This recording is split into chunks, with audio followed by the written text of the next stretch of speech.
What is Bitcoin? What does Bitcoin do? Is it perfect? Neither was email when it was invented in 1972. Thank you for the opportunity to speak with you today. My name is Peter Van Valkenburg, and I'm the Director of Research at Coin Center, an independent nonprofit focused on the public policy issues affecting cryptocurrency and public blockchain networks.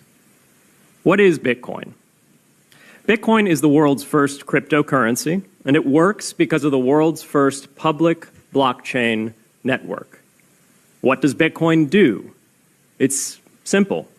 It lets you send and receive value to and from anyone in the world using nothing more than a computer and an internet connection. Now, why is it revolutionary? Because unlike every other tool for sending money over the internet, it works without the need to trust a middleman. The lack of any corporation in between means that Bitcoin is the world's first public digital payments infrastructure. And by public, I simply mean available to all and not owned by any single entity. Now, we have public infrastructure for information, for websites, for email.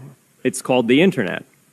But the only public payments infrastructure that we have is cash, as in paper money. And it only works in face-to-face transactions. Before Bitcoin, if you wanted to pay someone remotely over the phone or the internet, then you could not use public infrastructure. You would rely on a private bank to open their books and add a ledger entry that debits you and credits the person you're paying. And if you both don't use the same bank, well, then there'll be multiple banks and multiple ledger entries in between. With Bitcoin, the ledger is the public blockchain, and anyone can add an entry to that ledger, transferring their Bitcoins to someone else. And anyone, regardless of their nationality, race, religion, gender, sex, or creditworthiness, can for absolutely no cost create a Bitcoin address in order to receive payments digitally. Bitcoin is the world's first globally accessible public money. Is it perfect? No. Neither was email when it was invented in 1972. Bitcoin's not the best money on every margin. It's not yet accepted everywhere. It's not used often to quote prices, and it's not always a stable store of value. But it is working, and the mere fact that it works without trusted intermediaries is amazing. It's a computer science breakthrough, and it will be as significant for freedom, prosperity, and human flourishing as the birth of the internet. And Bitcoin is just the beginning. If we can replace private payments infrastructure, then we can replace other private choke points to human interaction as well.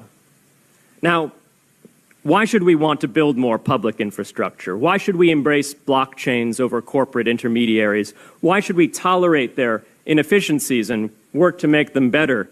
Why should we want the pioneers of this technology here in the United States and not fleeing overseas? A simple reason.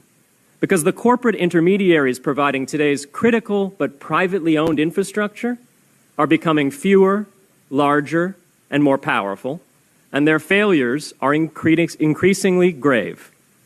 So roughly half of all Americans, 143 million people, had their Social Security numbers exposed to hackers because of a breach at Equifax. The SWIFT network has relayed hundreds of millions of dollars in fraudulent transactions because of hacked member banks in Bangladesh, Vietnam, Ecuador, and Russia. The FBI suspects now that the largest of these hacks was perpetrated by North Korea. Corrupt, low-level employees at an Indian bank, Punjab National, were able to fraudulently certify SWIFT messages stealing $1.8 billion. It's the largest electronic bank robbery in history. In fact, it's the largest bank robbery in history. In October 2016, an estimated 1.2 million internet-connected devices were hacked and turned into a botnet that for several hours made prominent websites unavailable across Europe and North America, including CNN and Fox News, the New York Times, and the Wall Street Journal. Increasingly, physical machines are being connected to the internet to augment their capabilities. They're wired through servers that are owned and maintained by private and trusted intermediaries, the so-called Internet of Things. Pacemakers from St. Jude's Hospital have been hacked. Baby monitors from TrendNet have been hacked, and Jeeps from Jeep have been hacked to the point where they can be remotely commandeered and driven off the road. Now, those vulnerabilities are inescapable in systems that have single points of failure. It doesn't matter if the point of failure is a corporation or if it's a government. There shouldn't be a single point of failure. Similar choke points existed before the internet. If you wanted to deliver a message, you'd have to go through one of 3 television broadcasters or a handful of newspapers. Private corporations are essential, but no critical infrastructure should rely on 1 or 2.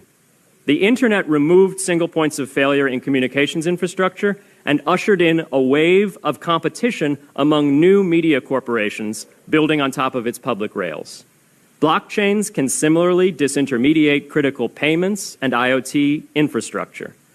The technology is not yet ready to answer all of those questions today, but it is our best hope.